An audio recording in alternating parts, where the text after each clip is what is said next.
Bismillahirrahmanirrahim. Жолдошум экөөбүз кошулуп жатканда рахат албайм, көңүл бөлүп турсам дагы эмне кылсам болот дейт. Бул маселе көптөр эле туура маселе. Жолдошу менен күйөөсү менен кошулганда рахат албаса, ошондон сойкулук пайда болот. Ошондон үй бүлө бузулат. Ошон үчүн пайгамбар алейхиссалам айткан, аялыңар менен кошулганда малдай болуп кошула бербегиле деп айткан. Мукаддимат кириш сөз жибергиле деп айткан. Бул деген сөз ошол эркек аял өзүн төшөк маселесине даярдоо деген сөз. Эгерде бүгүн түндө төшөк маселе боло турган болсо, эртең менен башталыш керек. Эртең менен жумушка кетип атканда аны менен жакшы мүнөз менен коштошкондон башталат, ошол кечке чейин созулуп, анан төшөк маселеси кечинде көңүлдөгүдөй болот деген сөз.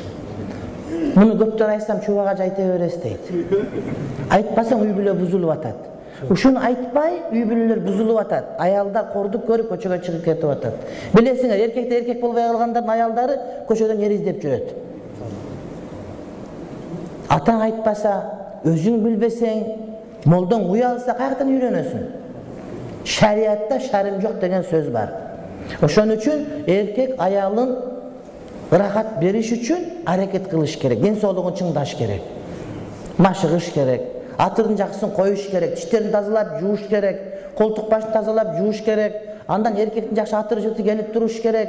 Анча-мынча илим алып, маданият окуп, китеп окуп, кантип аялды кытыгылап, кантип рахатын алып, кантип рахат бере турган өнөрдү үйрөнүш керек. Толтура китеп бар аяктарда, ошону окуш керек анча-мынча. Барып эле ушундай кыймылдап коюп эле коёндой болуп, анан токтой кылып 2 мүнөттө бүтүп жатып ала турган болсоң, ал чала өлгөн жыландай болуп, түнү менен сени каргап чыгат. Анан ажырашуу пайда болот. Ошон үчүн бул илим. Пайгамбар буга жакшы маани берген. Малдай болуп кошулбагыла.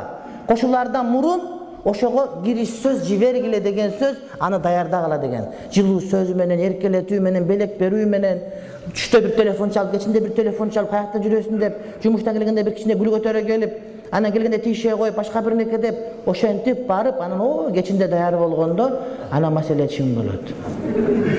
Башка бир хадисте айтат, аялыңар менен жыныстык мамиледе болгондо дейт, хадисте айтылат. Өзүңөр бүткөндөн кийин бүттүм деп нара карап жатып албагыла дейт. Дагы кыймылдагыла, балким силер менен тиги дагы тең жетип калар маарага деген хадис бар. Айткандан уялышат, бирок чындык бул. Жашооң күн менен түндөн турса, түн ушундан турат. Анан ушуну жашырсаң, жашооң болот, проблема болот. Мен кечеде айттым, аял киши курсак ач болгондон, кийим кечек болбой калгандан эмес, мына ушул тойбой калгандан кетет. Ажырашам дегендер келгенде эле билип турасың.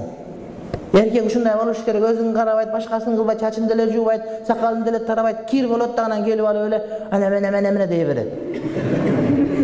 Мен көрүп эле турам, аял эмнеге нааразы болуп атканын.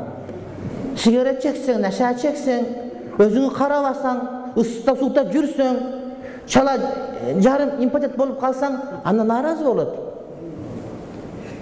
Ошон үчүн эркек аракет кылыш керек, аял да аракет кылыш керек. Бул азыр эми илим өтө өнүккөн заман. Үйрөнүп алыш керек бир нерселерди. Үйдө көпчүлүк жашаганга байлуу. Бирок үйрөнөт десе жанагы жылаңач кинолорду көрүп эмес. Эротикалык порно фильмдерди көрүп эмес. Ал артисттер алар сени алдап атат. 1 саат кыймылдай берет, жөн эле ал кайталап көрсөтө берет бир нерсени. Аны эмес.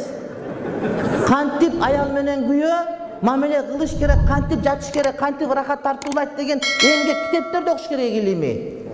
Чүнүңөр, ана кинону көр, сен дагы көр деп отурсаң, ол харам. Ошо кинону көргөн сайын сенин кудуретиң төмөндөй берет. Барып отур, көзүң менен кыласың дагы башка жагың иштебей калат. Илим ошондой айтат. Эротика фильм көрө берсең, только көрүп рахат аласың, өзүңө рахат албай турган мунжу болуп каласың. Акылың аз болуп калат, урматтуу бир тууганым. Мынтип эч ким айта элек, эсиңерден чыгарбагыла ошону. Күйөөсү менен аялы кошулуп жаткан учурда, же болбосо кошулуп бүткөн кезде эмчек эмген бала ыйлап калса, ошол бала эмизсе болобу? Же гусул алып анан эмизиш керекпи? Гусул алгыча бала көгөрүп калса эмне ыйлай берип? Kөгörüp kalat bala ilet. Şunda ilay bala degen. Juunup kelgiçe kança vaqt ötüp ketet. Jok, darao emize beret. Oşa emçegi bir sürtüp alıp duruyor öyle. He? Evet. Arçıp trapli marçı olat da oşa mene emize beret. Emçek özü sürtüp öret bir şey ha. Jön emise dele ziyan tibet negize. Kağasın jarım kalıp kettim ne var eken.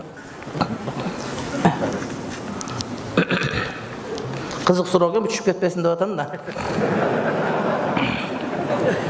Koşulup bütkenden keyin tamak jep, je su içse bolo, je gusul alıp andan keyin jep içiş kerekpi. Bolo beret.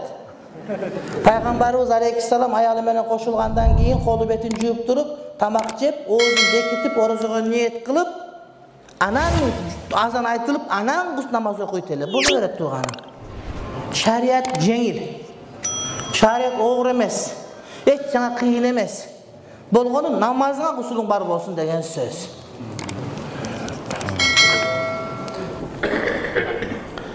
Eki ayal menen eki bölmölü üyde yaşasa bolawıcı sözsüz başka uyda yaşaş kerekpi. Eki ayal biri menen jakşı mamelede bolsa jok. Eki ayal ökönün tuvalet eki başka oluş kerek daratkanası. Ökön aşkanası eki başka. Ayrı kim ayal aşkanasının özü haziyaka bolo turan şart boluş kerek. Bir bölmöce takana, bir aşkanası, bir daratkana özünçe oluş kerek. Anan kalgandar çoğu olsa bolo beret. Daratkanasın biri kılıp koysun, ayaldarga zulüm kılasın. Al senden korku veri jakşı mamelede bolup atat da ayla joktun ketet. Ayla jok, biroq ayla video şo bolat. Kelinçegim jatkanda üstüme çıkıp alat eşnerse bolboy bu. Salmağı göbürök bol basıp öldürüp koya turgan bolsa ölüp kalasın. Bol işteki bolboy. Men sizge razımın. Kırgızdardı uşinti bele davat kılıp jüreleringdi. Emi kırgızga mından başka ayta albaysın. Kırgızga molda boluş ötele kıyın. Kırtuğanım Kırgız şunda bir unikaldı el bolat. Kuday talam imanыңызды bekem kılsın. Kudayım şermende kılbasın. Kudayım oğuldan urmat kızdan kızmat bergen.